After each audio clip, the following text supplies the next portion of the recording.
UDFിൽ seat വിഭജനം പൂർത്തിയായി. മുസ്ലിം ലീഗിന് മൂന്നാം സീറ്റ് നൽകുന്നതിൽ പ്രായോഗിക ബുദ്ധിമുട്ടുണ്ടെന്നും പകരം കേരളത്തിൽ അടുത്തതായി ഒഴിവ് വരുന്ന രാജ്യസഭാ സീറ്റ് നൽകുമെന്നും പ്രതിപക്ഷ നേതാവ് വി.ഡി. സതീശൻ പറഞ്ഞു.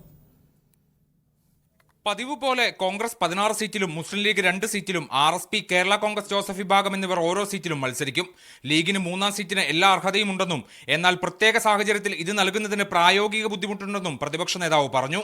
പ്രായോഗികമായ ഞങ്ങളുടെ പ്രയാസങ്ങൾ ഞങ്ങൾ അവരെ പറഞ്ഞ് ബോധ്യപ്പെടുത്തി. ഇപ്പം ഞങ്ങൾ അനുഭവിക്കുന്ന പ്രയാസങ്ങൾ മനസ്സിലാക്കി ആ മൂന്നാമത്തെ സീറ്റ് നിർബന്ധിക്കേണ്ട എന്ന് യൂണിയൻ മുസ്ലിം ലീഗ് തീരുമാനമെടുത്തു. അതുപോലെ തന്നെ രാജ്യസഭാ സീറ്റിൽ ഒരു അറേഞ്ച്മെന്റ് കൂടി ഞങ്ങൾ ചെയ്യാം. ഒഴിവ് വരുന്ന അടുത്ത രാജ്യസഭാ സീറ്റ് കോൺഗ്രസിന് ലഭിക്കേണ്ടതാണ്. അതാണ് ലീഗിന് നൽകുക. അത് കഴിഞ്ഞ് ഒഴിവ് വരുന്ന സീറ്റ് കോൺഗ്രസ് എടുക്കും. റൊട്ടേഷൻ രീതിയിലാണ് കോൺഗ്രസും ലീഗും സീറ്റ് പങ്കിടുക. ഇക്കാര്യം ലീഗ് അംഗീകരിച്ചെന്നും പ്രതിപക്ഷ നേതാവ് വ്യക്തമാക്കി. UDF ഭരണത്തിൽ വരുമ്പോഴൊക്കെ 3 സീറ്റ് കോൺഗ്രസിനും 2 സീറ്റ് ലീഗിനുമാണ് ലഭിക്കാറുള്ളത്. അധികാരത്തിൽ വന്നാൽ ആ ഫോർമുല ഉറപ്പാക്കുമെന്നും അദ്ദേഹം പറഞ്ഞു. ഈ തീരുമാനം കോൺഗ്രസ് നേതാക്കൾ കൂടിയാലോചിച്ചെടുത്തതാണ്.